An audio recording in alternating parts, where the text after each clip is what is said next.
breaking down every game, every day in Major League Baseball. This is the Baseball Betting Show. Here is your host, Greg Peterson. A warm up from the low. Welcome to lovely Las Vegas for the Baseball Betting Show with myself, Greg Peterson, now part of the Beast Family Podcast. We've got a great podcast for you guys. We're going to be joined in segment number 2 by Charlie DiStruco, who does great work over at Action Network. We're going to be chatting with him about what he's all noticed from the first few weeks of the season and how he's been playing totals. And we're going to get his thoughts on a few player props as well, the way that he has been playing some of those. We're going to be taking a look at some of the games for Wednesday, how he's handicapping some of these guys, and some of the guys that he's looking to fade a little bit more due to some of the advanced analytics. So that is going to be a great chat with Charlie in segment number 2. In the final segment, going to give you guys picks and analysis on every game on the betting board for this MLB Wednesday as we touch them all. If you have a question, comment, segment idea, what have you for this podcast, you do have one of two ways we offer those in. First one is my Twitter timeline at unit_81. Keep in mind, letters EM. Naming does not matter as per usual. Please send these into the timeline. The other way is via an Apple Podcast review. If you rate this podcast 5 stars, it is very much appreciated. And then from there, you are able to fire in whatever you'd like to hear on this podcast via that 5-star review. Did not get in any Twitter questions today, but we had a great time looking at all things baseball on Tuesday. So let's dive into it, try to find some trends, and try to get to know these teams a little bit better. Games from yesterday is Greg buzzing about. Here is the rowdy recap. Well, I pretty much had DK Nation write-up picks. One hit, one miss. The one that missed was the Guardians versus Tigers game. Pretty much a carryover from Monday as the Cleveland Guardians, by the way, they scored 3 runs in the 4th inning of this doubleheader, and those would be the lone 3 runs they would score in 18 innings on Tuesday as they lost by a count of 4-3. For Cleveland, they were able to have Oscar Gonzalez go yard his first home run of the season as Matthew Boyd continues to struggle. He gives up 3 runs over the course of 5 innings. Hunter Gaddis, he gave up 3 runs over the course of 5 innings. Then from there, Eli Morgan, 1 2/3 innings, scoreless out of the Guardians bullpen. Nick Sandlin, scoreless inning, and then James Karinchak allows a walk-off home run to Gary Carpenter, his 3rd home run of the season as Mason Englert was able to hold down the fort for Detroit. He was a hero with 3 scoreless innings, and then Alex Lang gets the win as he was able to go for a scoreless inning as the Tigers put up 14 hits in that one. Far fewer in game number 2. A combined 9 hits between these two teams as Riley Green goes yard for his first home run of the season, and that turned out to be the difference. 1-0 the final for the Detroit Tigers. Actually, that was home run number 2 of the season for Riley Green. Just feels like the first because the Tigers and the Guardians really have not hit a lot of home runs that came off of Peyton Battenfield, who didn't pitch badly. He gave up that home run over the course of 6 innings. From there, Xavier Curry, 2 scoreless innings for the Guardians. Problem was, Guardians had no offense. Eduardo Rodriguez, a really good start. No walks, 10 punch-outs, and 8 scoreless innings. Jason Foley, a scoreless inning to be able to close that out. In the other doubleheader, you saw a lot of offense in Game 1, not so much in Game 2. The Philadelphia Phillies won Game 1 against the Chicago White Sox by a count of 7-4, as you did have home run number 1 of the season for Josh Harrison. He was able to go deep off of Jimmy Lambert from the bullpen as Lambert, 1 2/3 innings, giving up 2 runs, and Lance Lynn just got crushed. 5 runs surrendered in 5 1/3 innings, giving up 10 hits. You did have Gregory Santos along with Jake Diekman, both led to scoreless inning. And for the Philadelphia Phillies, Zach Wheeler wasn't necessarily sharp either. 4 runs surrendered in 5 innings, but Gregory Soto, Anthony Dominguez, Craig Kimbrell, Jose Alvarado were all able to end a scoreless inning. And then in Game 2, the Phillies had won it. They lose by a count of 3-0. A masterful performance here from Lucas Giolito. 6 scoreless, no hit innings, and to be lifted as he had 102 pitches, just 1 walk allowed. Aaron Bummer allows a hit. I believe that was in the 8th inning that he allowed that one for the Phillies to be able to get on the board, but he gets a pair of outs out of the bullpen. Scoreless, Reynaldo Lopez, Kendall Graveman. They combined for 2 1/3 innings between the two of them, and it was the Burger, Jake Burger. His 4th home run in the last 5 games and his 5th of the campaign. That turned out to be the difference as the White Sox scored all 3 of their runs off of that home run in the first inning. Bailey Falter, he did falter in the first inning, giving up that 3-run shot over the course of 7 innings. From there, he was able to hold down the fort with 7 innings, giving up 3 runs, and Luis Ortiz was able to lend a scoreless inning as well. The DK Nation pick that hit, that beyond the Miami Marlins, as they get it done by a count of 4-2 as they take it to the Giants. The Giants, they get 2 runs in the first inning. Mike Yastrzemski, 3rd home run of the season off of Edward Cabrera, and that'd be the lone form of scoring that they would get in this game. For Cabrera, settles down from there, gives up 2 runs in 6 innings, including 8 strikeouts. Tanner Scott, Dylan Floro, AJ Puck, all lend a scoreless inning, and for the Miami Marlins, Jazz Chisholm, able to get his third home run of the season. That comes in the fourth inning off of Jacob Junis, who probably should not have been out there that early. Alex Wood gives up 1 run in 2 to third innings, but he had to be lifted while fielding a bunt in the third inning. He was really looking good, by the way, and then that meant that the San Francisco Giants had to try to get all but 7 outs from their bullpen, and their bullpen entered in this game in the bottom 5 of the big leagues in terms of VRA. Roster playing 2 to third inning scoreless. You were able to get a pair of outs out of the bullpen as well from one of the Rogers squared brothers, Taylor Rogers, and Jacob Junis allows that home run, 3 runs in total in 2 2/3 innings. So the San Francisco Giants, man, they now fall to 5-11. It's been a rough start to the season for them. The Tampa Bay Rays get back on track, 10-0. They just completely smoked the Cincinnati Reds. Nick Lodolo got destroyed. 8 runs surrendered in 4 2/3 innings, including a trio of home runs. Going deep for the Tampa Bay Rays, home run number 5 of the season for Yandy Diaz. Randy Arozarena is 4th, and then Taylor Walls gets home run number 2 of the season, and then he would get home run number 3 of the season from reliever Casey Lagumina. Hopefully I'm saying that correctly. Allows that's a home run over the course of 2 1/3 innings, so not too bad. You had Alexis Diaz, led to scoreless inning, and Luke Mully, the backup catcher, gives you a scoreless inning, but for the Tampa Bay Rays, Taj Bradley, man, he had a good start. 5 1/3 innings scoreless, 9 punch-outs for a guy in his second career start. Yoni Chirinos, 2 2/3 innings scoreless before Garrett Clevenger is able to close things out with a scoreless inning. The LA Angels go on the road. They take down the New York Yankees by a count of 5-2. For the Yankees, they did not get what they were hoping for out of Clark Schmidt. 3 2/3 innings. He surrenders 4 runs along the way, so that was a little bit less than savory from there. The bullpen wasn't bad. You did have Ron Metanacchio come in. He allowed 1 run in 2 innings, but that was an unearned run. You also did have Greg Weissert come in. He was able to get an out of the bullpen. 2 scoreless from Jimmy Cordero, and then Albert Abreu in scoreless inning. You did have Aaron Judge be able to get an RBI along the way off of Jose Suarez, who was not long for this game. Mr. Suarez, 3 1/3 innings, allowing 2 runs, and then the bullpen of the Angels, which hasn't been bad this year. 5 2/3 innings scoreless. Jimmy Harrigan, 2 scoreless innings.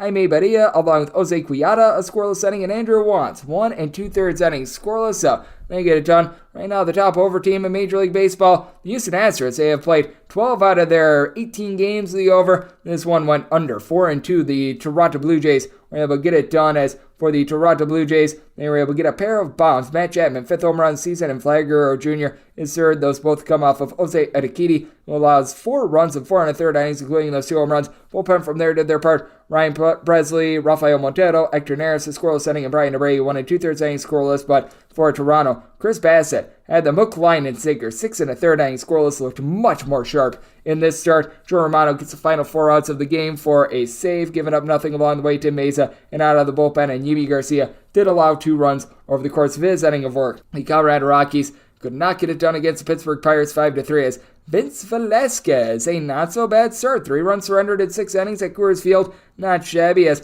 going deep for Colorado off of him, Chris Bryant, 3rd home run of the season. Then the bullpen from there does their part. David Benner, Robert Stevenson, Dwayne Underwood Jr. all on a scoreless inning. And then for the Pirates, they were able to get a pair of bombs out of Jack Wisniewski. He was able to get home runs number 3 and 4 of the campaign, both off of Jose Urena, who Urena all over the game, giving up 5 runs in 4 2/3 innings. Bullpen actually did their part for the Rockies, too. Pierce Johnson, Brad Hand, and Nelson Lamet all give a scoreless inning. Brent Suter, 4 outs out of the bullpen, scoreless. The Oakland A's are now 3-15. They are 11-6-1 to the over, so you've been able to get a lot of overs out of them, but it's been underwhelming in terms of the record itself. 4-0. The Cubs get it done with all 4 runs coming in the 8th inning. There was an error that really extended things for the Oakland A's, but they only got 2 hits in this one, and it really wastes what was a good start from Ken Waldichuk. 5 scoreless innings. He was in danger, giving up 5 hits and 3 walks, but wiggled out of it. Sam Mull, James Caprillion, they both lend a scoreless inning, but then Trevor May gives up 3 runs in a third of an inning. Richard Lovelady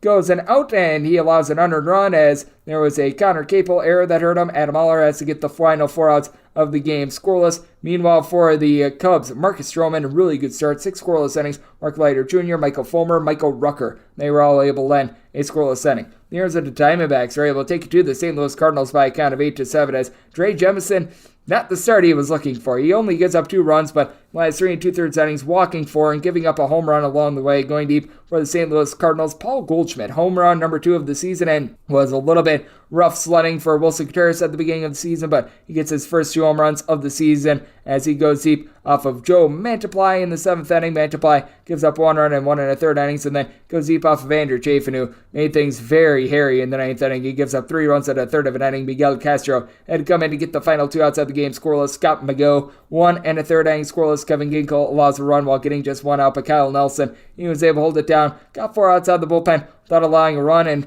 for the Cardinals, not much a bullpen could do in this one because Jordan Montgomery lit this game on fire, giving up 7 runs in 4 innings, including a home run surrendered to Gabriel Moreno, home run number 1 of the season. From there, the bullpen was actually pretty solid. Jordan Romano, 1 2/3 innings scoreless. Jordan Nixley, scoreless inning, and Chris Strain, 1 run surrendered in 2 1/3 innings. Right now, it's just looking sad for the Kansas City Royals. They're now 4-14 as they lose to the Walker Texas Rangers 12-2. Nathan Eovaldi, 2 runs surrendered at 6 innings. Brock Burke, 2 scoreless, and then Ian Kennedy, he's able to come in, hold down the fort for a scoreless inning. And for the Texas Rangers, Marcus Semien continues to stay hot. I believe his 3rd straight game with a home run number 4 of the campaign, and then you had Adolis Garcia get his 4th of the campaign as well. As for the Kansas City Royals, they had Josh Taylor give up that 2nd home run. He allows 2 runs over the course of 2 innings. The other home run that comes off of Carlos Hernandez, who gave up 5 runs and he didn't get an out. That is a rough night. You had Amir Garrett go for a scoreless inning, but Josh Shamount gives up 2 runs in an inning. The starter Brad Keller gives up 3 runs in 4 innings, knocking himself early with 5 walks, and Jose Cuas a scoreless inning himself. And for the Royals, this lineup is not getting it done. 0 of 9 with men in scoring position, so another tough day at the office for them. Tough day at the office if you had the under in the Red Sox versus Minnesota Twins game, as this game was 2-2 going into extra innings, and then 5 runs in the 10th pushes it over the closing number of 8.5, 5-4. The Red Sox are able to get it done. As for Minnesota, Sonny Gray, he had a relatively solid start. He did allow 7 hits, 2 walks. He was in a lot of danger, but wiggled out of it, giving up just 1 run for the Red Sox. They went 5 of 20 with men in scoring position with 13 men left on base, and Chris Sale looked like the Chris Sale of old. 11 punch-outs, 1 run allowed over the course of 6 innings. This was a very good sign. Josh Winkowski from there allows a home run in his inning of work to Max Kepler, his 2nd home run of the season. And it was actually 2 innings of 1-run baseball for Winkowski. John Schreiber, he goes an inning, giving up 2 runs, 1 of which was earned in the 10th inning. Kenley Jansen has to hold down the fort in the 10th inning as well. And for the Minnesota Twins, Jorge Lopez along to Yohan Duran were both able to end a scoreless inning along to Caleb Theobar. Griffin Jacks, he got jacked up, giving up an unearned run as he was hurt by his fielding, and then Giovanni Morin, 3 runs, 2 of which were earned in the 10th inning surrender. That was just absolutely brutal if you were on the Minnesota Twins. The LA Dodgers were able to come back to form as they get a 5-0 win over the New York Mets. The LA Dodgers, I believe, have now won 120 games over the last 2 seasons, and just 18 have been by 1 run, so this team either pounds you into submission or they lose outright. Clayton Kershaw, he had his good stuff tonight. 7 scoreless innings, and then Evan Phillips, Bruce Arter Gratterall, both lend a scoreless inning. Meanwhile, you got a pair of home runs out of J.D. Martinez. Home runs number 2 and 3 of the campaign. They both come off of Tyler McGill, who gave up 3 runs over the course of 5 innings. Denny Reyes, along Jeff Brigham from there, combined for 2 scoreless innings. And then John Curtis with 2 S's. He allows 2 runs over the course of his inning of work, and right now it's looking like Blake Snell is relatively washed, as this was not a terrific start from him. The Atlanta Braves, they're able to get it done by kind of 8-1 for the Bravos. Spencer Strider was on his game. 6 scoreless innings, giving up 1 hit along the way. Jesse Chavez, Kirby Yates both lend a scoreless inning, and Nick Anderson allows a run in an inning, but you got a trio of bombs in this one, as it was Sean Murphy going deep off of Snell, home run number 4 of the season. Nibel Krismic gives one up to Ozzie Albies,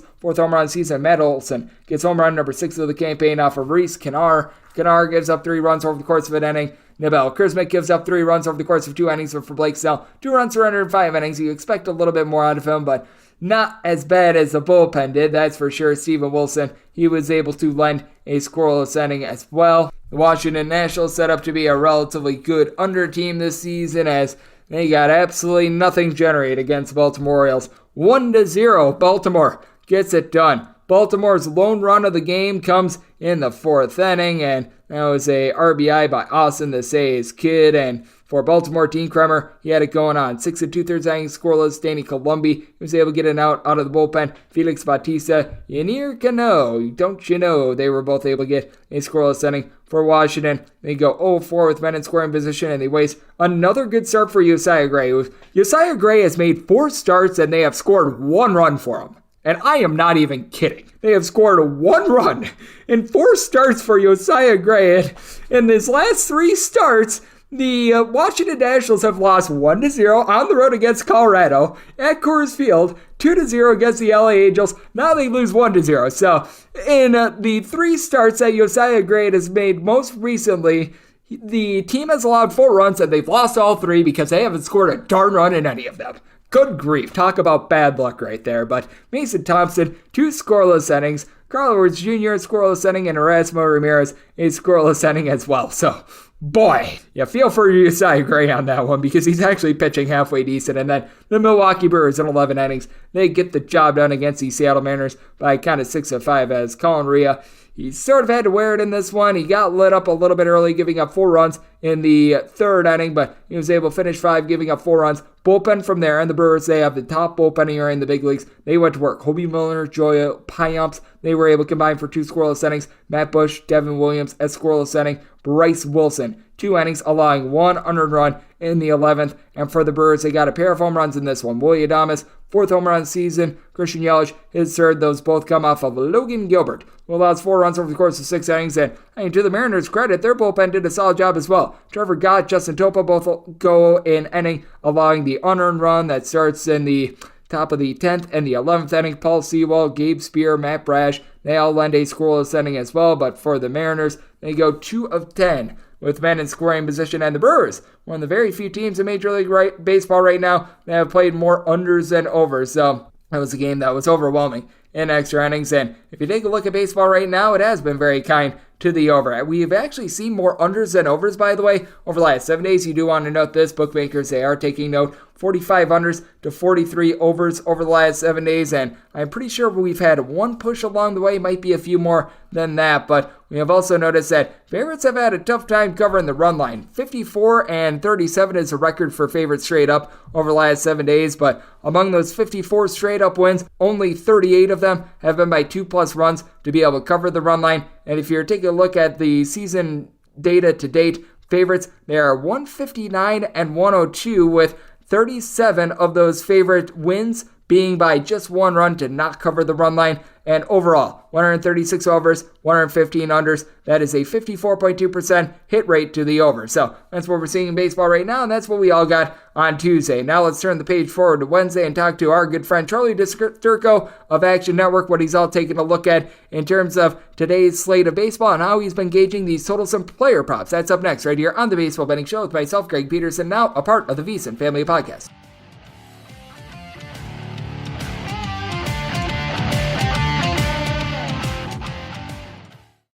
Are you ready to become a winning sports bettor? Schedule a call with SBIA to find out how their service can make you a long-term winning player.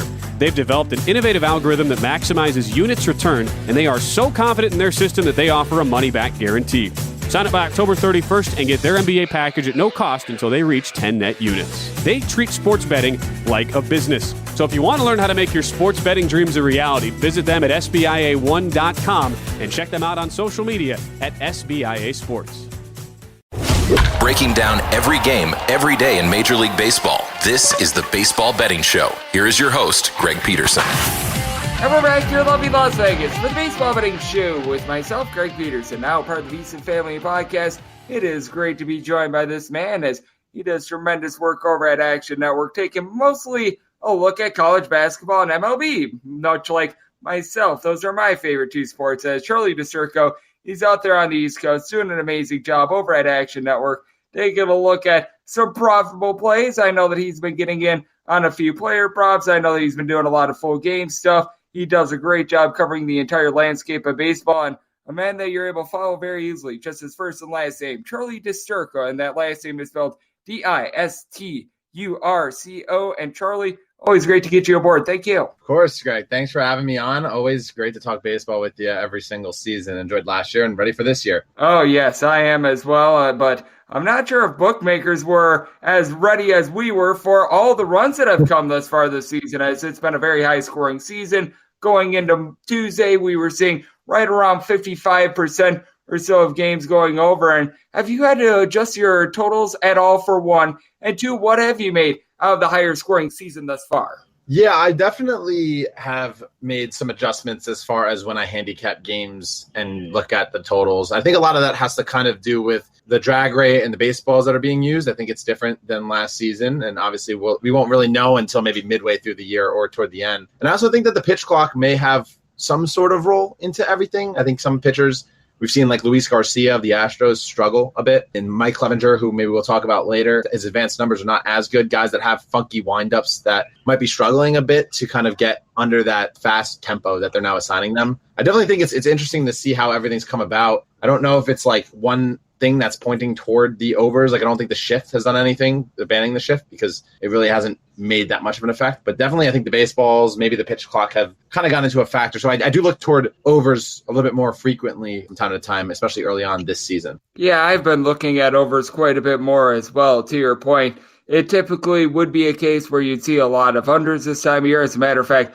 first 3 weeks of the year last year, I mean, it was just an underpalooza. This year, and has been anything but that. So I do think that that is very fascinating to take a look at. And I'm so glad that you mentioned Mike Clevenger, because he's on a Chicago White Sox team where they've really let him down. Honestly, in his last start, the loss wasn't on him. He did have those walks against the Baltimore Orioles, but he gave up no runs. I believe that he went 6 strong innings, and then the bullpen, they completely blew it. They entered into Tuesday dead last in the league in terms of bullpen ERA, and right now we're finding the White Sox right around even money with the Phillies between -110 to a -120. What do you make out of this game? Because with the Chicago White Sox, it's not even so much Clevenger that I'm concerned about. This bullpen is just so bad that even if you get a good start out of Mike Clevenger, you don't necessarily feel good about them. Yeah, I think there's a lot of really you have to take into account with this White Sox team. I mean, first off, they were battling injuries all season long. Eloy Jimenez just came back, but they've been banged up. Their lineup has not been as successful, other than minus Luis Robert. You mentioned the bullpen issues, and I think that's a big reason why I'm fading them. Taijuan Walker on the mound against them on the Phillies. The bullpen is just a disaster. They don't really have an answer, especially with Liam Hendricks not available right now in the back end.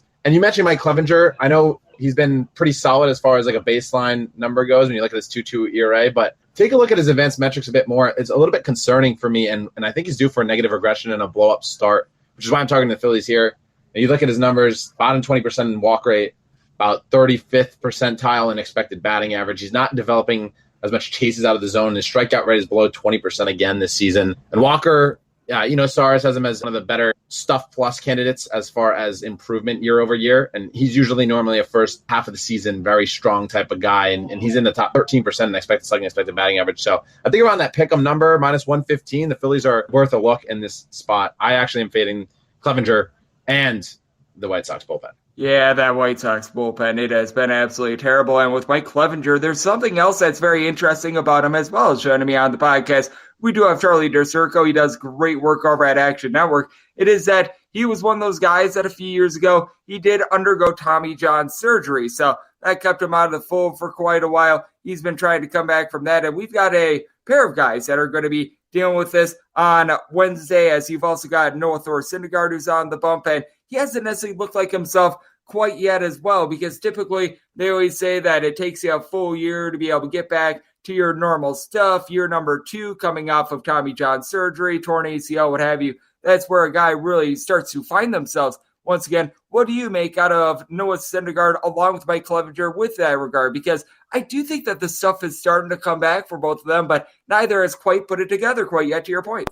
Yeah, I think it's very interesting. When you look at their velocity numbers, though, and I think they still kind of struggle with their velocity. And you look at Syndergaard, he's 92 miles an hour on his sinker this year on average. That's down almost 1.5 miles from last season. His fastball is also at that mid-92 number, and 94 was his last year's number. So even as they get used to kind of returning from that Tommy John surgery, there's a bit of underlying concerns from them. And I think that has to do with the surgery, as you mentioned. Clevenger's velocity has been just fine this year, but I think mostly when you in regards to Syndergaard, that really put a damper on his success and the strength that he had as far as, being able to throw that heater and pair that with his hammer. Yeah, it's been very interesting to take a look at him trying to come back. And right now for the Dodgers, we're finding them as a home underdog, which is a very big rarity in terms of their game on Wednesday against the New York Mets, a Mets team that I have found to be a little bit befuddling this year, as Max Scherzer, he's going to be taking the bump. He wasn't a Dodger for long, but a former LA Dodger. What do you make out of this one? Because with the New York Mets, I do think that they're starting to find themselves, and this has been the latest that the Dodgers have been sub 500. I know it doesn't sound like much, 17 games into the season, as we're talking on this Tuesday evening, but since 2018, and it just doesn't feel like the same Dodgers team this year. Yeah, this game is very interesting to me, and I do think it's kind of a weird situation that the Dodgers are in. They lose Trey Turner, Justin Turner, Will Smith's hurt, Gavin Lux is injured, so they're really trying to put the pieces together, and there's a lot of cause for concern when it comes to that specifically. I think the Dodgers, when it comes to the long-term scenario and their future, they have young prospects that are going to be great. Like Miguel Vargas is going to be fine. James Outman has been great this season. There is a lot of concern, especially early on this season for this team. And I've been fading them a bit early here, and I faded them against the Mets with Peterson on the mound. I haven't made an official plan this game yet, but I would be looking toward the Mets. I mean, Max Scherzer, his numbers have been okay to start the season, but you mentioned Syndergaard. We mentioned Syndergaard countless times. Last season, he was one of my favorite players to fade. Very easily stolen on, one of the most and highest in the big leagues. And I think the pitch clock might affect him a bit here too. He's not walking as many batters, but a 253 expected batting average, a near double-digit barrel rate. There's a lot of concern here. In the Mets, the one thing they do, they don't strike out and they walk a decent amount. And I think that's perfect for Syndergaard here. If they get on base, they make contact, so they're going to be able to run all over Syndergaard. They have speedy guys atop the lineup, speedy guys in the middle of the lineup. The other angle would be looking toward an over. Max Scherzer does struggle at times with being hit hard, and he has a 4.43 expected batting average early on this year. Has been hit hard by the Brewers and even the Marlins. He wasn't fantastic, but bounce back start against the Padres. I think the Mets kind of have this as short favorites and maybe look toward the over. And the one thing that I will say about this as well is with the LA Dodgers, despite all their struggles, the one thing that they have been able to do, they have still been able to hit the deep ball as well. So that would help out with an over in this ordeal. As joining me on the podcast, we do have Charlie DiStruco. He does great work over at Action Network. And Charlie, it's very early. We're a little bit north of 2 weeks through the season, but have there been any teams that you've been either pleasantly or unpleasantly surprised by thus far this campaign? Because I do take a look at some of these teams like the Milwaukee Brewers, who are going to be going at it with the Seattle Mariners on Wednesday. I sort of like them in this spot against Seattle with Eric Lauer on the mound being a slight underdog against Marco Gonzalez. They've been one of the teams that I've been pleasantly surprised by. The Chicago Cubs in that same division, it's been rock solid for them. Meanwhile, the Cleveland Guardians losing that pair on a Tuesday to the Detroit Tigers, and it's been a little bit of an issue for them. Has there been any teams that have really been standing out to you to either the positive or the negative? Yeah, two teams that I was actually pretty high on entering the season, and so far it's been pretty solid. Milwaukee Brewers, like you mentioned, they've been great. The one thing I will add about them, as far as, they've been great. The pitching has been solid, and their offense has been kind of playing pretty well, which is kind of a shock for most people considering last year's Brewers, where they really offensively just couldn't get it going. You have to monitor Corbin Burns' health, and Brandon Woodruff's already on the injured list. That's a bit of a cause for concern, but as long as those two are healthy, I think the Brewers are, the best team in that division. And the Cardinals, the biggest thing with them and why I was low on them to start the season was that their pitching I didn't buy. I think a lot of them are overrated, and their offense, as good as it is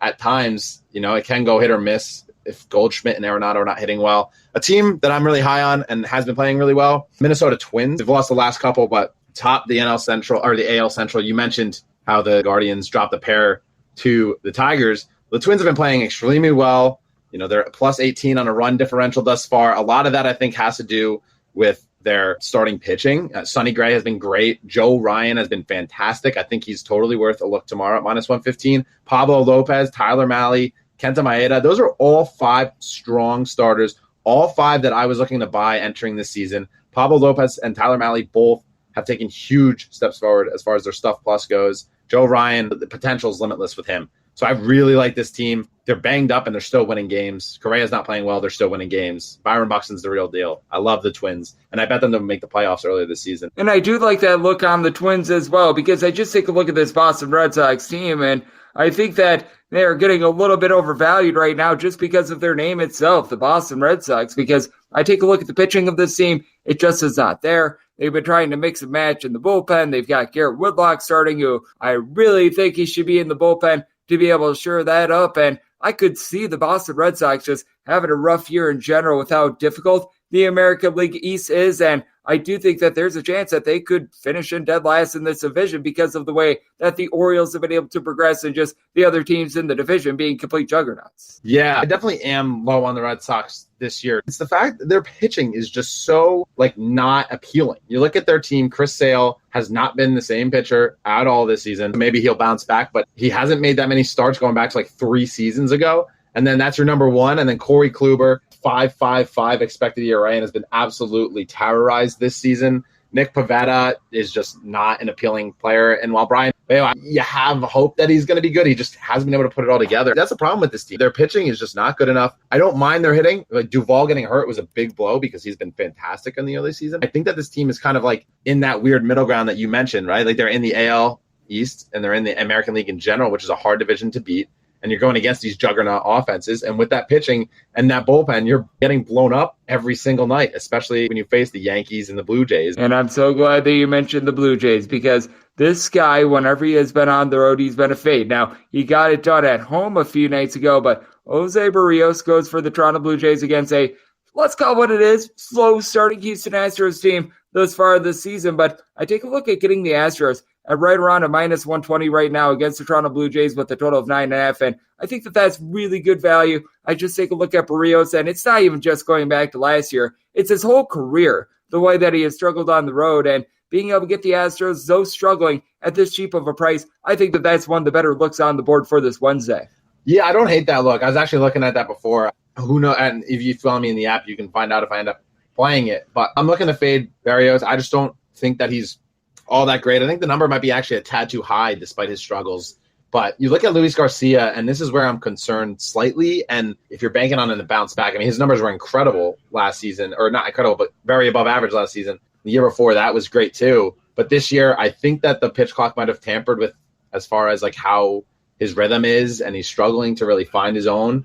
He's given up 3 runs in all 3 starts this season. He's been beat up by the Rangers, the White Sox, and the Twins. So I don't fully know what to make out of Luis Garcia right now, which is why I'm hesitant on pulling the trigger on the Astros. I mean, they're going to be just fine. They're very hurt right now. Bregman's off to a slow start. Pena's off to a slow start. They're going to be fine. They're going to make the playoffs. They'll probably win the West. I'm not worried about them altogether. I don't hate this look as far as taking Garcia against Barrios. I'm looking to fade Barrios just about any way I can. I'll probably end up on a Yordan Alvarez over bases prop. Just, I think he's going to be able to hit a home run here. And you have been doing a great job with a lot of these props this year as well, as we do have Charlie DiStruco of Action Network joining me on the podcast. What has been some of the looks that you have been giving with regards to these player props? Because I know that you just mentioned total bases with regards to Yordan Alvarez. I know you've been taking a look at a wide variety of things. Is there anything in particular that's been working out best for you this season on the player prop front?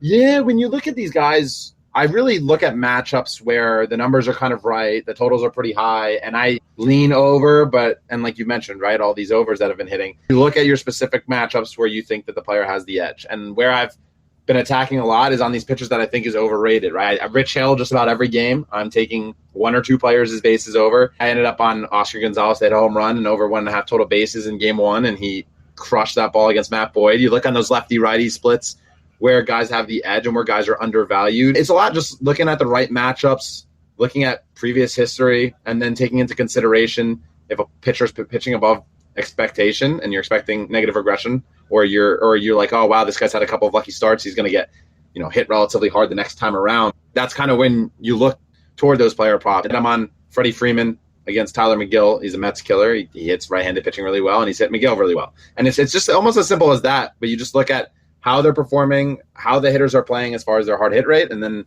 if they have a positive matchup. And most of the time, that's kind of where I'm attacking. I don't go too far into the minus. I stay right around that minus 110 to plus money territory. I think that's where you kind of find the value, because when you get to guys like Vlad Guerrero at minus 140 on some nights, it's just not worth the look.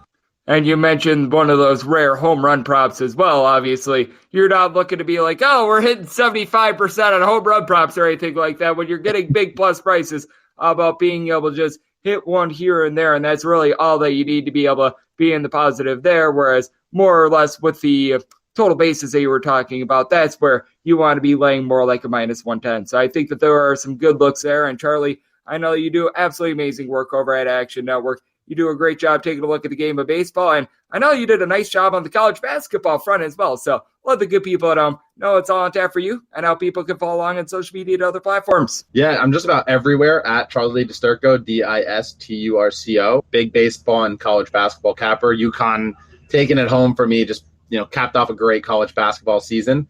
And yes, baseball it's grind time right now. I'm betting every single day, which is, as Greg, it is one hell of a time. So you can find me on any platform, Twitter, TikTok, YouTube, anywhere at Charlie DiSturco. And I'm on the Action Network YouTube channel and website, capping baseball. And Charlie does absolutely amazing work. And it was nice to see UConn be able to get it done for Charlie. I know that he's out there on the East Coast doing an amazing job taking a look at baseball. And I know that when college basketball season rolls around, he is going to be prepared on that front as well. Always great to get Charlie aboard. Big thanks to him for joining me on the Baseball Betting Show, now part of the VSiN Family Podcast. Coming up next, it is that time of the podcast. I give you picks and analysis on every game on the betting board for this MLB Wednesday as we touch a ball.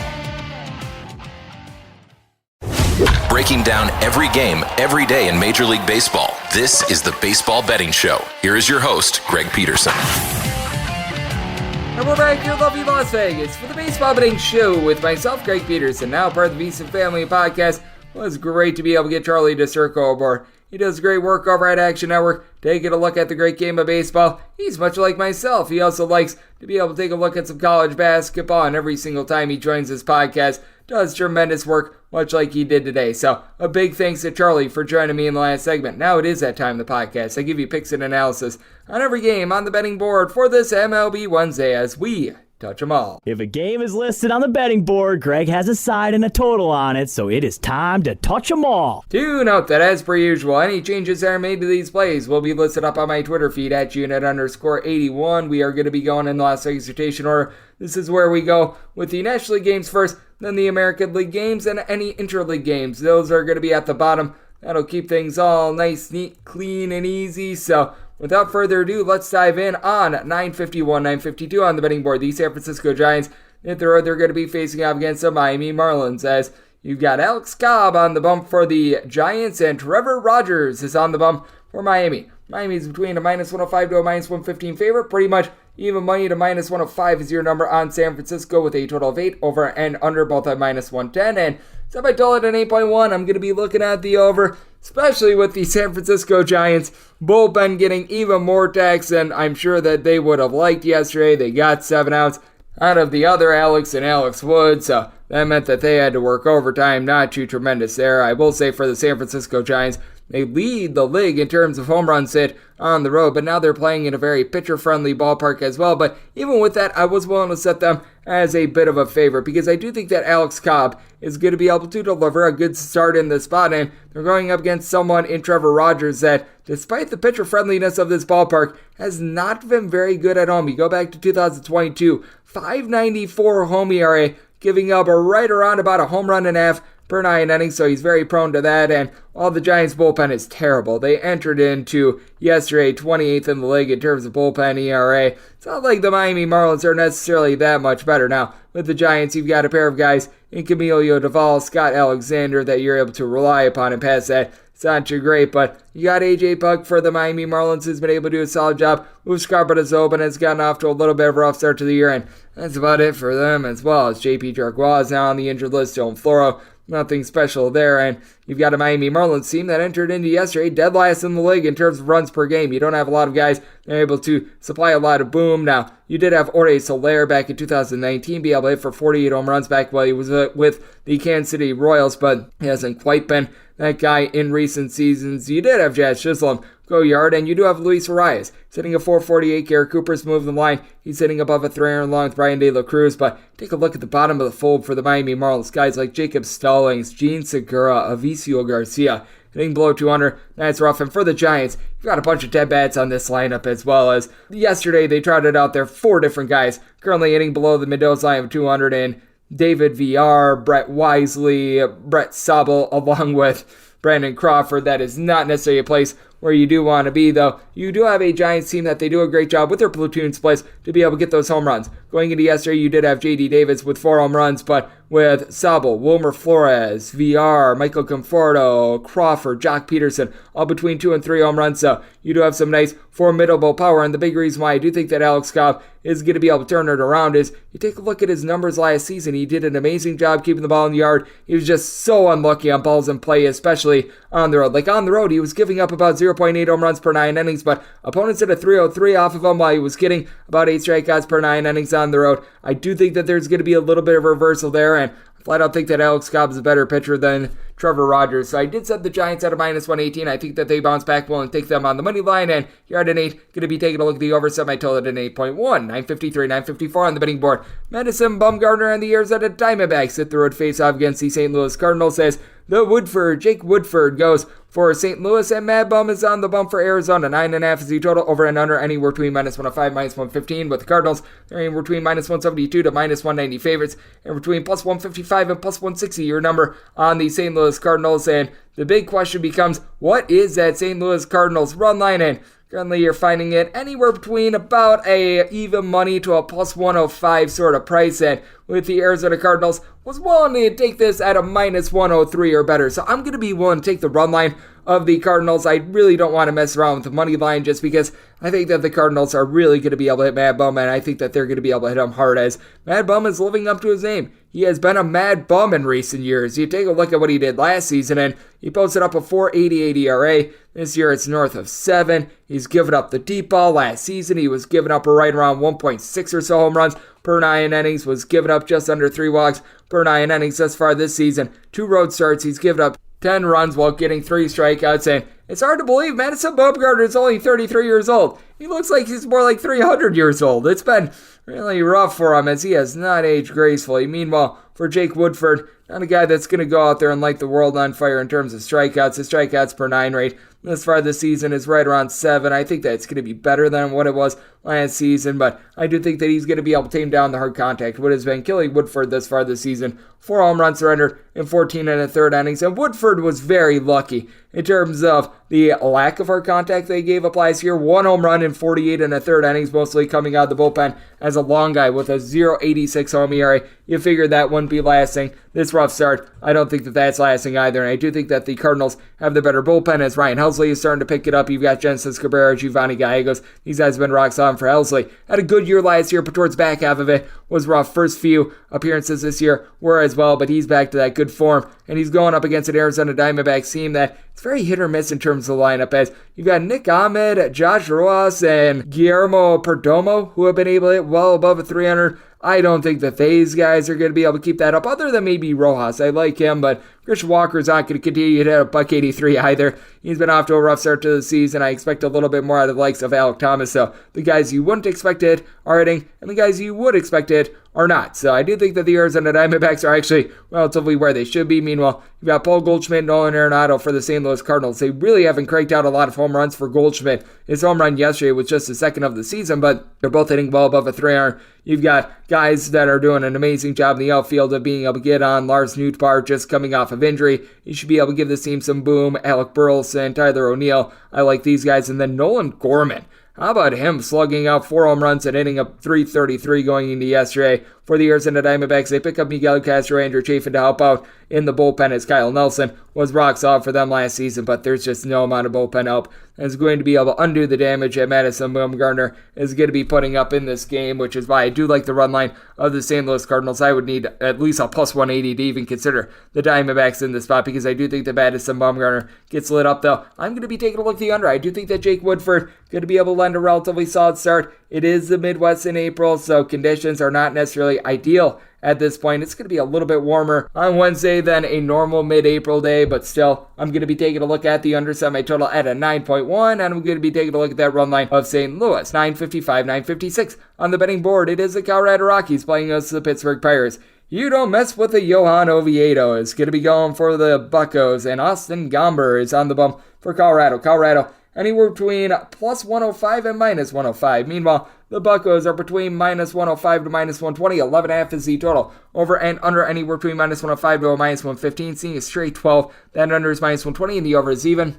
did set my total at 11.3. I'm going to be taking a look at the under in this ordeal. Yohan Oviedo, I actually like what he's been able to show thus far this season, as he has made a grand total of 3 starts, giving up 5 earned runs. He does get lit up a tad, has always given up quite a bit of hard contact, but I do think that he's going to be able to do a solid job in this ordeal. Ever since he's gotten to Pittsburgh, he's had a sub-3.5 ERA, has been able to tame down the walks a little bit, 5 walks in 18 and a third innings thus far this season. It feels like he's starting to put it together as a pitcher. Meanwhile, Austin Gomber is looking to shake off the stench of what he had last season into early this year. He has shown the ability to pitch in Coors Field, by the way. In 2021, Austin Gomber had a 2.09 home ERA, giving up 5 home runs in 47 and a third innings at Coors Field, with opponents hitting $187 off of him. You knew that was an admiration, but at the same time, he has shown the ability to be able to pitch at elevation, and with the Colorado Rockies, we all know about this team's home and road splits. Last year, they averaged fewer than 3 runs per game on the road. No other team averaged fewer than 3.4, and they led the big leagues in runs per game at home. It's a very offense-oriented team. It's very difficult for opponents to be able to adapt to the elevation, and now they've got Chris Bryant fully healthy. He's hitting north of a 300 thus far this year, along with Elias Diaz. You got CJ Cron, who last season he had 29 home runs, 22 of them came at Coors Field. Jonathan Daza does a good job of being able to move the line. So even though it's been a little bit rough for the Rockies to begin the season, I do think that they're going to be able to pick it up with that regard. And for the Pirates, they entered into yesterday 10-7. I don't think that they're as spoopy as they've been in the past, but I do think that we're going to see some regression here, especially with them dealing with the injury to Onyel Cruz. You've got guys like Cannon Smith and Jigba, Austin Hedges, someone like a Topico Americano. You're able to go down the list of guys that are hitting below a 200 for the team. Brian Reynolds has been amazing. Entered into yesterday hitting a 324 with 5 home runs. You've got Connor Joe along with Andrew McCutchen being able to move the line, but you don't have a lot in terms of either of these bullpens. The Colorado Rockies bring in Brad Hand, but they're currently missing Daniel Bard. Guys like Jake Bird and company are just awful. They get rid of Carlos Aceves.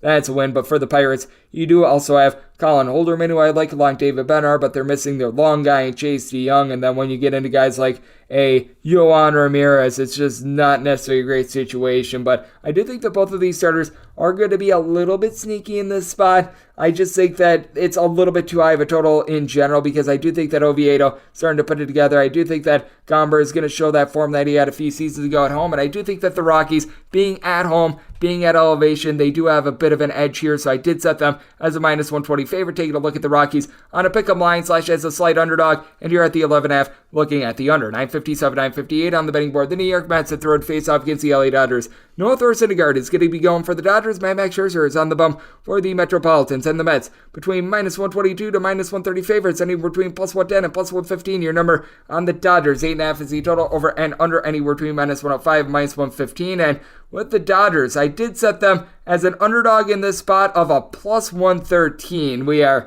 seeing a plus 115, and that would be my buy point on the LA Dodgers. You do have Syndergaard, who's looked a little bit shaky, as we were talking about with Charlie DiStruco, but I do think that season number 2, coming off of Tommy John surgery, he's starting to find that stuff that he used to have with the Mets, and it's a big-time motivation spot for both of these teams, because Syndergaard, he did a lot for the New York Mets. I know that he has already faced off with his former team a few times, especially when he was with the Philadelphia Phillies last season, but still a very intriguing matchup, and I do think that Syndergaard is going to be able to just, in general, keep things out in front of him. He's given up just 2 walks in 16 innings. He's got the 17 punch-outs, has given up a little bit too much contact, but we're seeing him with Max Scherzer. He's typically going to give you 4 or 5 good innings, and then he just wears down in games. That third time through the lineup, which typically you wouldn't be expecting someone like Max Scherzer to really be facing difficulty with, he has been. As a matter of fact, in the third time facing an opponent through the lineup, he's had 10 at-bats where someone is facing him for a third time. He's given up 4 home runs in those 10 at-bats. None in the other at-bats. So that is absolutely insane what we have been seeing out of Max Scherzer thus far on that front. Now for the Mets, speaking of home runs, Pete Alonso entered into yesterday hitting 8. He has been ridiculous for this team, and a team that was relatively rough out of the gates. They are starting to pick it up with regards to being able to move the line. Mark Canha, Eduardo Escobar, Tomas Nido, these guys are hitting below at 200, but you're noticing that Francisco Lindor starting to come alive. Tommy Pham was entering into yesterday hitting at 273. Brandon Nimmo hitting above a 300 for the Dodgers. You don't have as many guys moving the line, but the power is still there. The Dodgers entered into yesterday with 30 home runs, second in the league. Max Muncy not hitting for average, but he has slugged out 7 home runs. James Oatman, Freddie Freeman, Jason Hayward, they've all given you at least 3 home runs thus far this season as well. They did have Mookie Betts out of the fold in terms of starting lineup yesterday. I know that he has not necessarily been firing all cylinders to this point. I think that was a little bit precautionary, and I do think that he's going to be able to pick it up. They could use a little bit more out of someone like a David Peralta, but Trace Thompson has been a nice find. And for the Dodgers, I do think that they've got the better bullpen in this ordeal as well. As you've got Yancy Almonte, Evan Phillips, along with Caleb Ferguson, that all supplied a sub-3.3 ERA last season. Alex Vesia was rock solid. Justin Brule 2 years ago was someone that I did like. And for the Mets, they're still dealing with the injury to Edwin Diaz. They're going to be dealing with that all season long. Denny Reyes has been able to step up in this bullpen. Brooks Raley, David Robertson, these have been some nice finds. Adam Ottavino, though, he's starting to get up there in years, and that's a big fear with Max Scherzer as well. He is starting to get up there in years. I do think that for the Mets, they are going to be able to get a couple nice innings out of Scherzer, but the fear is they keep him out there a little bit too long. That's when he gets that too. I do think that Syndergaard is going to be able to show his best stuff in this one. I did set my total at 7.8. A little bit difficult to be able to drive the ball out in that Los Angeles area this time of year, so I'm going to be taking a look at the under despite the fact that this is going to be a day game. And with regards to the money line at a plus 113 or greater, we'll take a shot on the Dodgers. 950, 960 on the betting board. The Slam Diego Padres are going to be playing us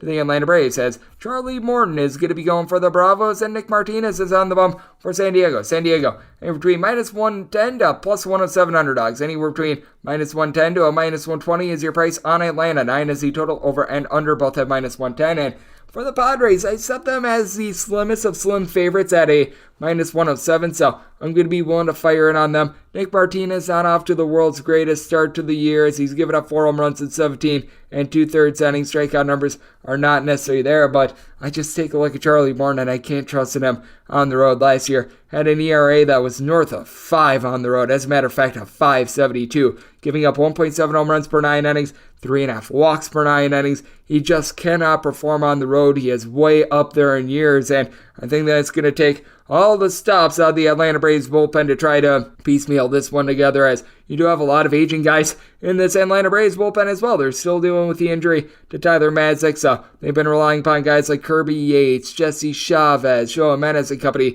to provide in the bullpen, and they were 4th in bullpen ERA 8 seasons ago for the Padres. Was a little bit of rough sledding for them in the bullpen to begin the season, but it feels like guys like a Tim Hill are starting to find their way. Steven Wilson had a sub-3 ERA a season ago. Nabel Chrisman has not necessarily been too terrific in this bullpen, but you've got Josh Hader, and for the San Diego Padres, I do think that they're going to be able to do a solid job of moving the line because it is a bit more of a day game, so it's easier to slug the ball out. That helps out the Atlanta Braves as well, because with the Atlanta Braves, you've got a very good top of the fold for this team. Ronald Acuna Jr. hitting north of a 350 right now. He looks to be that guy prior to the injury a few seasons ago. Matt Olson entered into yesterday hitting a 300 with 5 home runs. Sean Murphy, Ozzie Albies, 3 home runs apiece out of them. Austin Riley hitting above a 300 for 3 bombs, but Marcell Ozuna and company at the bottom of the fold have been a little bit rough, and for the San Diego Padres, they've had some rough bats as well. The catcher spot in general has been rough for them. Brett Sullivan is someone that they looked to yesterday. You've had Jake Cronenworth, Matt Carpenter, Rougned Odor,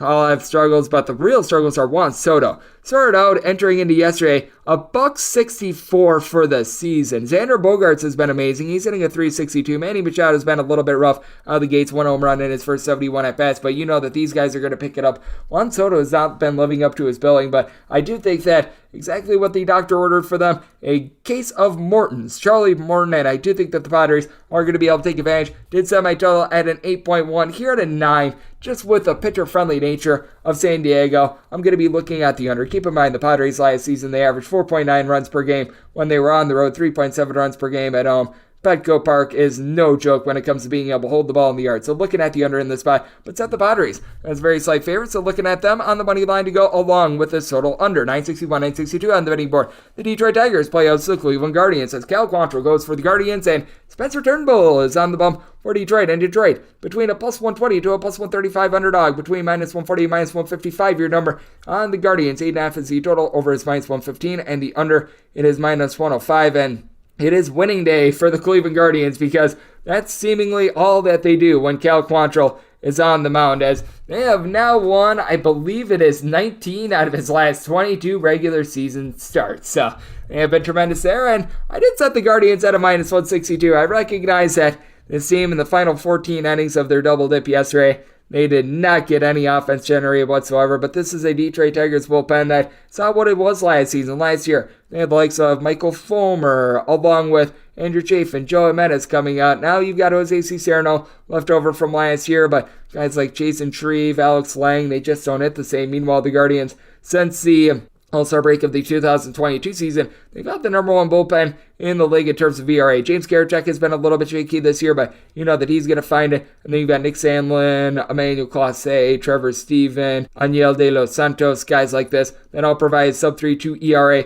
last season. I do think that they're going to be without De Los Santos in this game, but you still do have a Guardians team that they do a good job of moving the line. Now, with the Guardians, they are dead last in the American League in terms of total home runs, but last year you saw guys like Jose Ramirez, Andres Jimenez, Steven Kwan, Oscar Gonzalez, Will Brannon, Armid Rosario, all at least a 270 for this team, and they did so while being second to worst in the league in terms of home runs once again. And for the Detroit Tigers, this team has just not been able to really move the line. They entered into yesterday hitting a 208 as a collective. That was dead last in the big leagues. You have been able to get a little bit more power out of Gary Carpenter with that walk-off home run yesterday, along with Nick Maton, 3 home runs apiece for them. Riley Green has been able to move the line right around to 315 on base. But just take a look at this Tigers lineup, and right now you've got 2 guys that are hitting above a 238. Just a very less than savory situation. I do think that the Guardians are going to be able to get a relatively solid start out of Cal Quantrill. A very much a keep things out in front of him sort of guy that's going to give you about 2.5 walks per 9 innings. He'll give up a little bit over a home run per 9.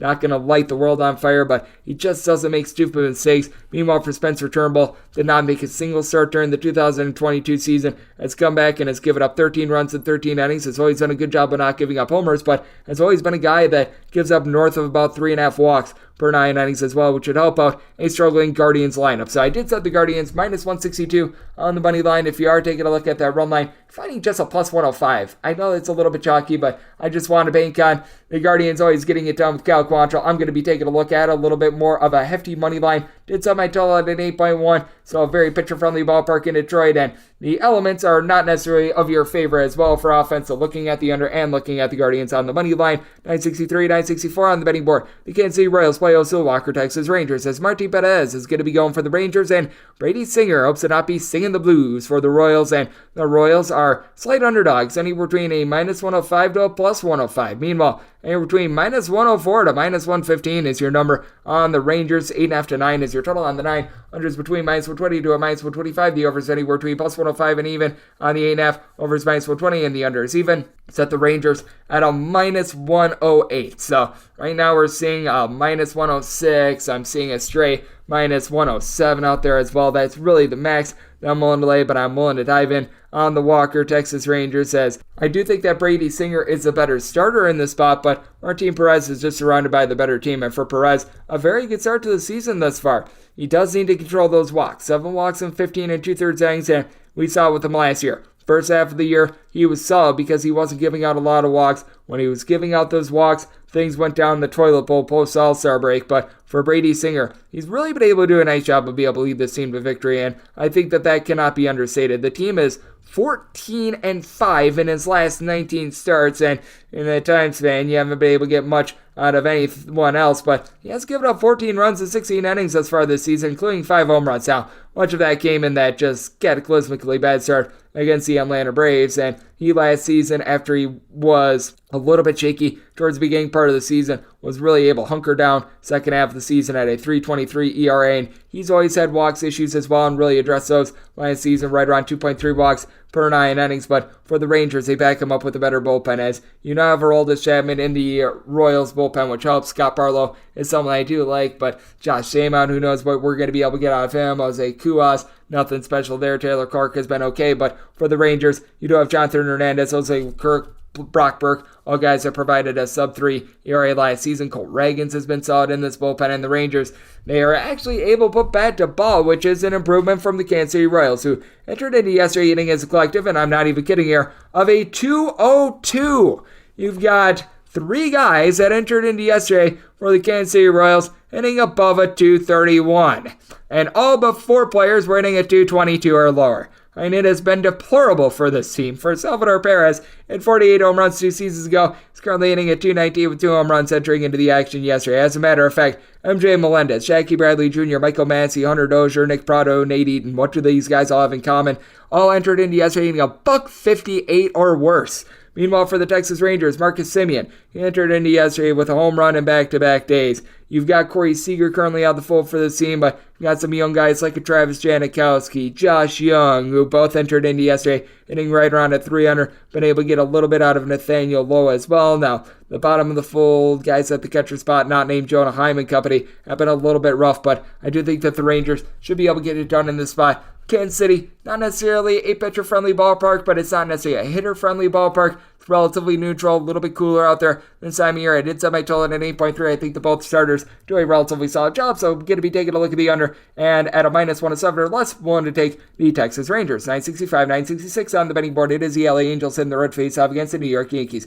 Johnny Brito is going to be going for the Yankees, and Griffin Canning is on the bump for the Halos and the Angels. They're anywhere between +115 and +125 underdogs. Anywhere between -128 and -140 your number on the Yankees. 9 is the total. Overs between -110 and -120. The unders anywhere between even and -110. And I set the Yankees -156 on the money line. I did like what I saw out of Griffin Canning, his first start of the year against the Washington Nationals. But when I said in the back half, that is key. Against the Washington Nationals, who aren't very good. He was able to go 5 innings, gave up 2 runs, bullpen from there, held down the fort. And for the LA Angels, I will say this bullpen, ever since the All-Star break in 2022, they've been a top 10 bullpen in terms of ERA. I know that the slander is quite far with the Angels bullpen, and I can't say that they're not necessarily undeserving of it, but they've been better recently. Matt Moore has been able to supply about a 2.25 ERA since the beginning part of last season. Andrew Wantz has been able to give you some solid innings. Jimmy Erget, he's been a little bit testy this season, but last year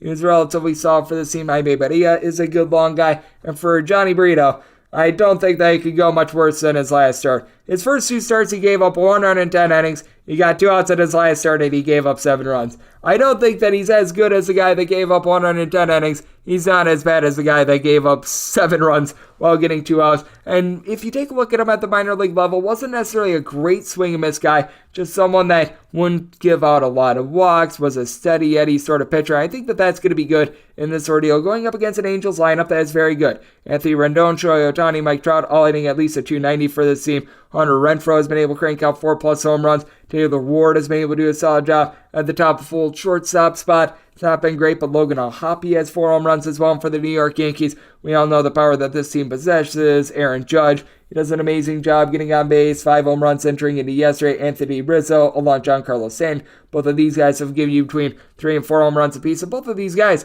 hitting north of a 260 right now as well. DJ LeMahieu has been able to move the line. Now you do have a few guys at the bottom fold, like I'm looking at you, Aaron Hicks, along with Kyle Higashioka. And for the Yankees, the bullpen, it's a little bit all over the place right now. I like Albert Abreu, and you've really been able to get some good innings out of Ron Marinaccio and Wandy Peralta since the beginning part of last season, though. I will say it's been very testy with Clay Holmes, to say the least, but I do think that Brito going to look a little bit more like the guy from his first 2 starts for Griffin Canning. He's got a career north of 4 ERA, north of 3 walks per 9 innings, gives up quite a bit of hard contact, so I do think that we need to see more from Griffin Canning in order for him to be trustworthy in a spot like this. I did set my total at 8.7. We've noticed a lot of unders in Yankee Stadium thus far this season. It's not overly warm in the northeast part of the country. I do think that Brito going to be able to limit the hard contact, so a circumstance where I'm going to be taking a look at the under on 9, and with the Yankees willing to lay up to a -155 with them, going to play it safe on the money line. 967, 968 on the betting board. The Boston Red Sox playoffs to the Minnesota Twins as Joe Ryan goes for the Twins, and Corey Kluber is on the bump for Boston, and Boston is anywhere between even money and +110. -115 to -120 is your number on Minnesota, with 9 being the total. Unders between -110 to a -115. Overs anywhere between -105 and -110. And with the Twins, set them at a -130. I am in agreement with our good friend Charlie. I like what I'm seeing on this Minnesota Twins bunch. They entered into yesterday with the top ERA between starters and relievers in all of baseball. And Joe Ryan, he had his issues last year on the road. Last season, his home runs per 9 rate away from home was a little bit north of 1.5. He was giving up right around a 4.22 ERA. Much of that was in the second half of the season, but overall, I like what I've seen from him in 2+ seasons. He has been absolutely rolling thus far this season, as he has given up 3 home runs in 19 innings, but by and large has been able to keep the contact down, getting north of 10.5 strikeouts per 9 innings. And for Corey Kluber, he just looks washed right now. 10 runs surrendered in 13 innings, swing and miss stuff is a little bit better this year, but after he had great command last year with fewer than 2 walks per 9 innings,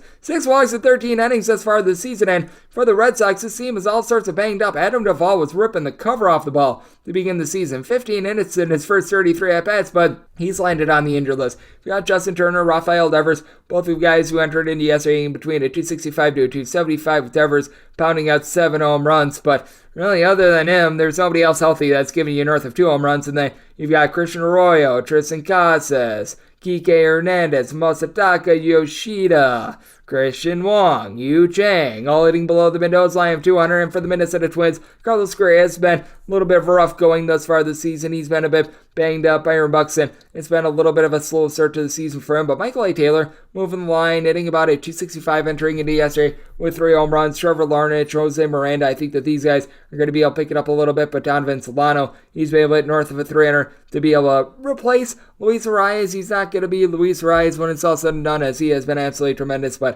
I do like the way that some of these bats are going to be progressing. I do expect a bounce back from guys like Max Kepler and company, and the Minnesota Twins just flat out have a much better bullpen in this one. Yohan Duran is able to throw 100+ miles per hour consistently and very well. Giovanni Morin, Orde Ocala, these guys are trustworthy. Caleb Theobar can be a little bit hit or miss, but that's better than Boston, whose most trustworthy guy is Kenley Jansen, and there's nothing trustworthy about Kenley Jansen. Caleb Bort, and north of an 80 ERA last season. Ryan Brazier, Richard Blyer, these are not guys that you want to be trusting in whatsoever. Though I will say, you've been able to get a little bit more recently out of someone like a Josh Winkowski as a long guy. John Schreiber last year was solid, but I do think that the Minnesota Twins have the better starter. I think that they've got the better bullpen, and I do think that they're going to be able to get to Corey Kluber in this spot. So I might tell it at 9.2. Looking at the over, I'm willing to lay up to a -130 on the Minnesota Twins money line. 969, 970 on the betting board. The Houston Astros play with the Toronto Blue Jays. Jose Barrios is going to be going for the Jays, and Luis Garcia is on the bump for Houston. And Houston, anywhere between -117 to -120 favorites. Even money to +110 is your number on Toronto. 9.5 is the total. Unders anywhere between -115 to -120. Overs between even a -105. And for the Astros, I did set them at a -149. You know what I'm doing here. I'm fading Mr. Jose Barrios, who, since the beginning part of last season, has an ERA north of 650 on the road.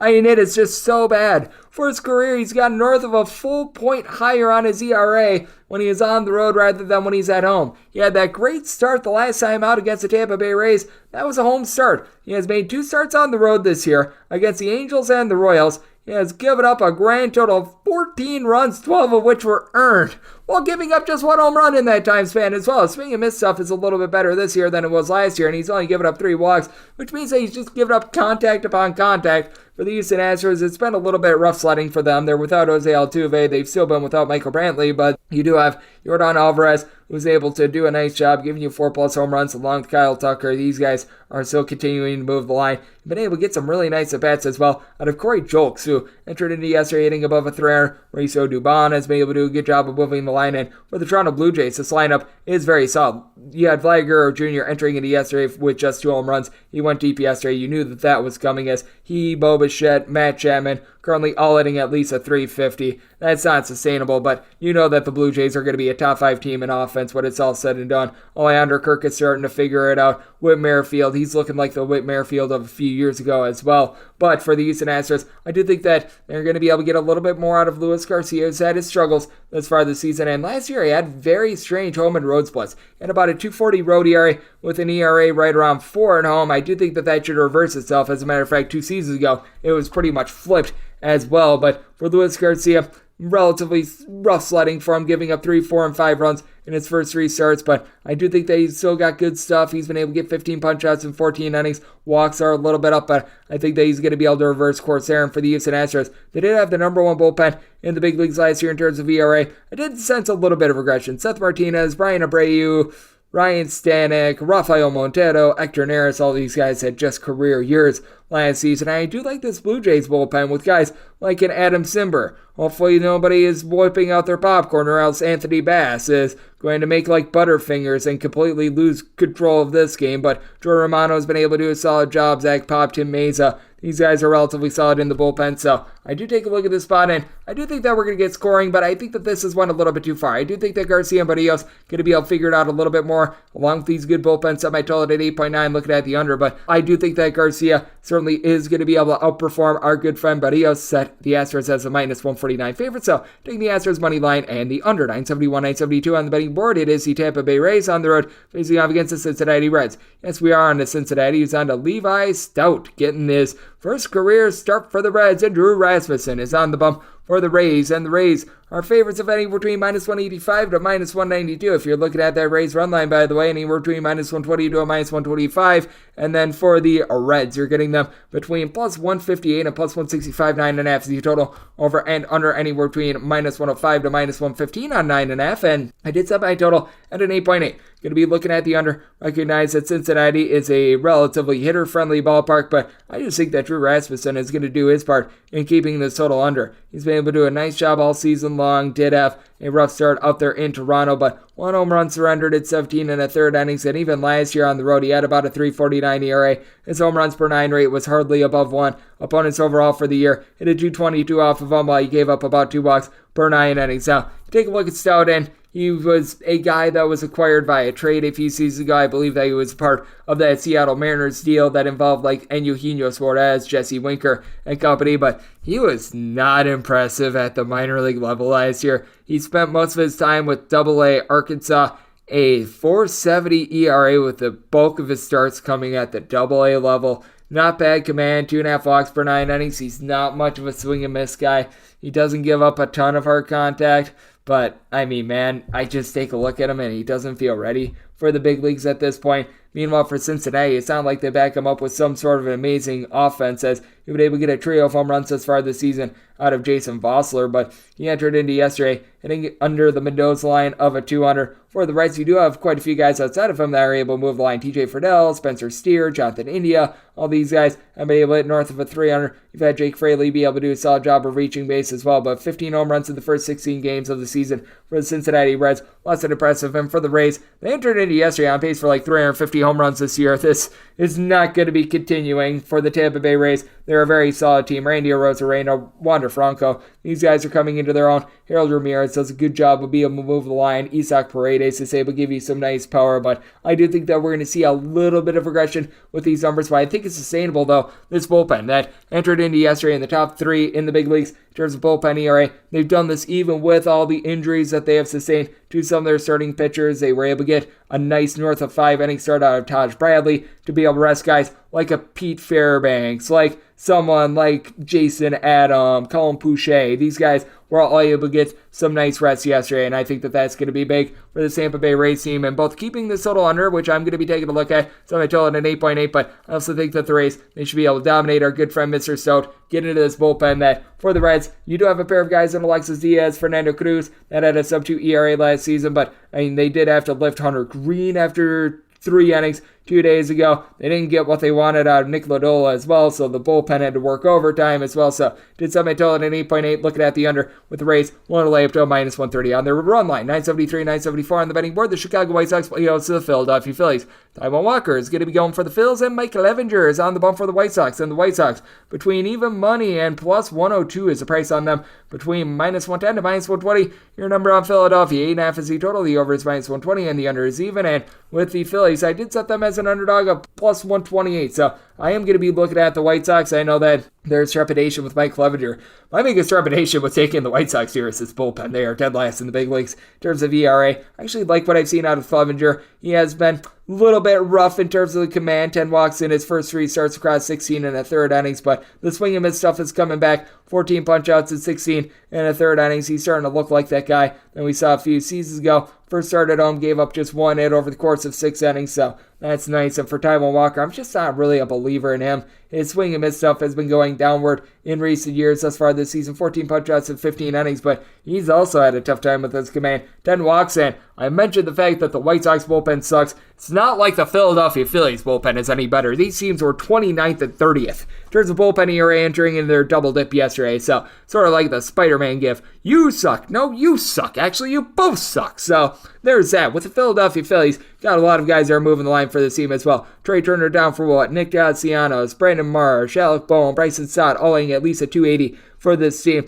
The actual home run power has not necessarily been there as much aside from Kyle Schwarber, who's been able to do a solid job of that thus far this season, but they're doing a good job moving the line for the Chicago White Sox. They entered into yesterday third in the American League in terms of batting average. Jake Berger, he has really been on one recently. I believe that he's got a home run in 4 out of his last 5 games. He has been tremendous for this team. Entering in the double dip yesterday, you had Andrew Benintendi, Luis Robert, Yasmani Grandal, along Tim Anderson, all hitting at least a 275. They are dealing with Yoel Moncada, dealing with an injury in Eli Jimenez. Shock, surprise, surprise. He's stunk when he's been out there, and when he has been out there, it has been a rarity because he has been injured, but Oscar Colas has been able to give you some nice at-bats as well for both of these teams. They just need to figure out who's trustworthy. For the Phillies, it's obviously not Craig Kimbrell, but Jose Alvarado has been solid for the team. Sir Anthony Dominguez, after a rough start to the season, he's been okay as well. And then for the White Sox, you did have Kendall Graveman, Aaron Bummer, Jimmy Lambert, Reynaldo Lopez all supply a sub-3.5 ERA line season. So I do think that they're going to reverse course a little bit. I do think that Clevenger and Walker are going to be able to do a better job with regards to their command. So I did set my total at 8.2, looking at the under. But with regards to the White Sox, did set them at a minus 126. I'm going to be willing to take the White Sox in this ordeal along with the under. 975, 976 on the betting board. The Chicago Cubs hit the road face-off against the Oakland A's as it is Justin Steele, the man of steel, who's going to be on the bump for the Cubbies, and young Mason Miller goes for the Oakland A's. And with the A's, they are in between plus 150 and plus 160 underdogs, between minus 172 and minus 180. Your number on the Cubs, anywhere between 8.5 to 7.5 is your total. On the 7.5, unders minus 115, the overs minus 105. On the 8, the over and the under are both at minus 110. On the 8.5, the over and the under are both at minus 110.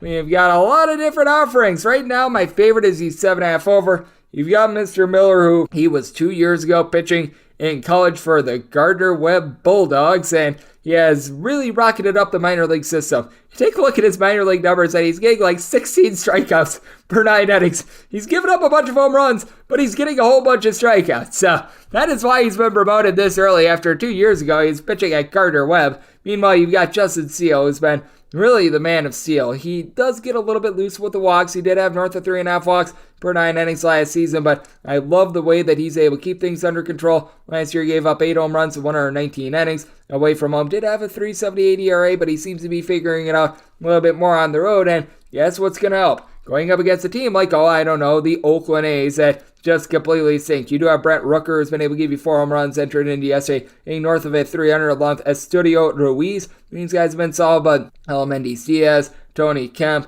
Kevin Smith, all hitting below $180 going into yesterday. That's not great. Ryan Noda has been able to give you a few solid at-bats for the Oakland A's, but this Cubs team have dominated. For the Cubs, not necessarily much of a power team, but you had Luis Torrens, Nico Horner, throw in there Cody Bellinger, Dansby Swanson, and Ian Happ, all hitting at least a 300 going into yesterday. And for Bellinger, he has found his MVP form. I don't know how long he's going to be able to sustain it, but he's looked solid. C.A. Suzuki since coming off the injured list. He's been able to do a nice job putting back to ball Patrick Wisdom. He entered into yesterday with a home run in 5 games out of 6 days. He's been able to supply 8 home runs in total. And for the Chicago Cubs, they just flat out back up Justin Steele with a little bit of better bullpen. They've got Brandon Hughes back in the fold. They pick up Brad Boxberger, Michael Fulmer in the offseason. Mark Leiter Jr. has actually been really good at the bullpen as well. And for the Oakland A's, this team ranks in the bottom 5 of the big leagues in terms of bullpen ERA. Sam Maul, Zach Jackson, these 2 guys were able to supply a sub-350 ERA last season, but you also now have out of the fold Domingo Acevedo. They were getting some good innings out of Danny Jimenez. He's now on the injured list, which means that Chad Smith and Jersich Familia, Spanish for blown save, are now going to be relied upon a lot as well. I do think that for Mr. Miller, the nerves are going to get to him a little bit. The Chicago Cubs team does a very good job of being able to put back to ball, so I did set my total at 8.1. Here at a 7.5, I like the over. I mean, at an 8.5, that would be my buy point on the under, but I see the biggest edge on that 7.5 right now. And as far as the money line / spread goes, I did set the Chicago Cubs minus 192 on the money line. Was willing to lay up to a minus 125 on the run line, and I'm not finding that at even money. So taking a look at the Cubs run line, and I'm going to be taking a look at this total under. Now we have my DK Nation right up. This is 977, 978 on the betting board. The Milwaukee Brewers are on the road facing up against the Seattle Mariners. Marco Gonzalez goes for Seattle, and Eric Lauer goes for the Brewers. Brewers between plus 105 to plus 110 underdogs, anywhere between minus 118 to minus 125, your number on Seattle. 8.5 is the total, under is minus 115, and the over is minus 105.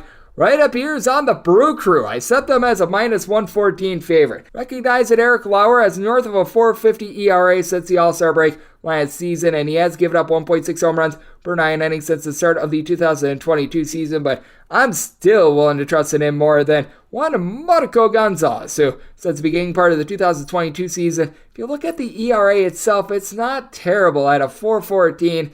His fielding independent is north of 5. He gets 5 strikeouts per 9 innings. He walks nearly 3 guys per 9 innings. He gives up nearly a home run and a half per 9 innings, and he's backed up by the lesser bullpen. For the Seattle Mariners, currently they rank 10th in the league in terms of bullpen ERA, and they're dealing with an injury to Andres Munoz, one of their most indispensable pieces. You still have Penn Murphy, Paul Sebold. These guys are solid, but now you're looking at guys like Taylor Saucedo, Justin Topa and company trying to close things out, and Diego Castillo. It's not been terrific. Meanwhile, the Brewers, number 1 in terms of bullpen ERA entering into yesterday. Joel Payamps, along with Peter Strzelski. These guys have been good setup men for Devin Williams. Matt Bush has been able to do his job as well. And for the Milwaukee Brewers, they're going up against a Seattle Mariners team that entered into yesterday hitting at 218 at home. That was third worst in the big leagues. You've got a lot of guys that just aren't moving the line right now. Ty France hitting above a 300 long Jared Kelenic. That's been nice. And Kelenic, 4 home runs thus far this season. He's finally been able to put it together. Teoscar Hernandez entered into yesterday hitting about a 250. But Colton Wong, Tommy La Stella,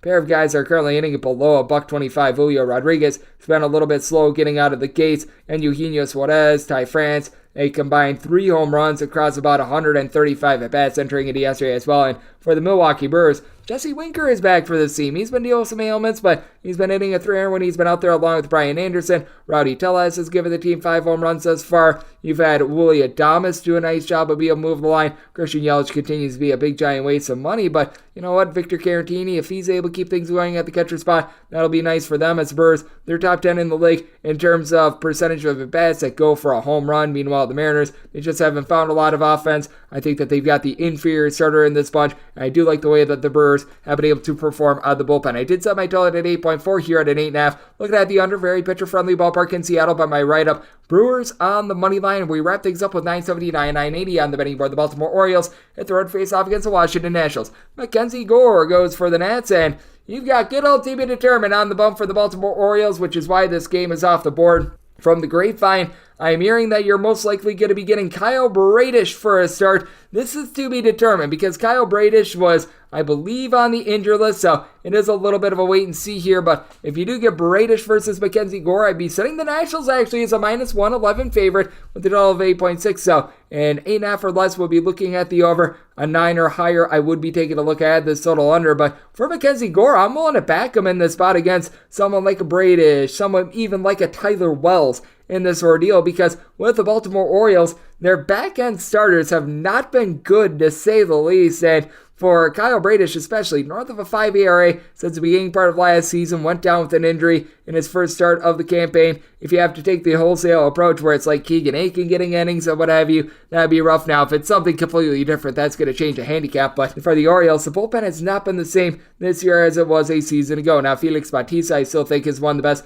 closers in the big leagues. Mike Baumann has been able to do a very solid job on the bullpen, but Cianel Perez, along with Logan Gillespie, Keegan Aiken, they've got all north of a 4.70 ERA right now for the Washington Nationals since the All-Star break of 2022. They're 9th in the league in terms of bullpen ERA, as Mason Thompson, Carl Edwards Jr., throw in there Hunter Harvey, Erasmo Ramirez. All these guys have been able to give you a sub 3.4 ERA over the past year plus. You've got Lane Thomas, who entered into yesterday hitting above a 300, along Jamier Candelario, giving you a trio of homers, hitting at 285 now. The Nationals, they're dead last in the league in terms of home runs, with Candelario entering into yesterday, supplying 3 of the team's 8 home runs thus far this season. But Victor Robles has been able to move the line, and for the Baltimore Orioles, this team is able to do a good job with the boom squad, as you've got Adley Rutschman, who's been able to do an amazing job, 4+ home runs, hitting about a 325 this season. Cedric Mullins, after a rough start to the season, he's starting to pick it up as he and Ore Mateo, two of the best base stealers in all baseball. These rule changes have been nice to them, as Austin Hayes, Ore Mateo, I mentioned before, both of these guys are hitting north of a 335, along with Ryan O'Hearn, but O'Hearn, very small sample size. Anthony Santander, he's coming back from a back issue as well. But Mackenzie Gore, you take a look at his first 9 starts at the big league level, he supplied about a $1.75 ERA when he was with the San Diego Padres prior to him having elbow inflammation. This guy was the real deal, and it looks like he is returning to form once again He has been very good to begin the season. 18 punch-outs in his first 15 innings. Needs to control the walks. 10 walks in those first 15 innings has always been a little bit of an issue, but I like the electrifying stuff of Gore. So if you get someone like a Kyle Bradish, perhaps like a bullpen game of the Orioles, we'll be setting the Nationals to where a -110 or less, I'd be willing to lay the number with them. I would need at least a +112 to take a look at the Orioles, and then with the total 8.5 or less, looking at the over 9 or higher to the under, and that will wrap things up for the Wednesday edition of the Baseball Betting Show, now part of the VSiN family of podcasts. A big thanks to Charlie DiStruco over at Action Network for joining me in the last segment. If you did like hearing from this fine podcast, Baseball Betting Show, you're able to subscribe wherever you get your podcasts, Apple Podcasts, Google Play, Spotify, Stitcher, and TuneIn. If you have a question, comment, segment idea, what have you for this podcast, you do have one of two ways we offer those in. First one is my Twitter timeline at Jaden_81. Keep in mind, letters EM. The me does not matter. As per usual, please do send these into the timeline. Other ways, find an Apple Podcast review. If you rate this podcast 5 stars, it is very much appreciated. From there, you're able to fire in whatever you'd like to hear on this podcast via that 5-star review. Coming at you guys every single day throughout the baseball season. And that means I'm coming at you once again tomorrow. Thank you so much for tuning in.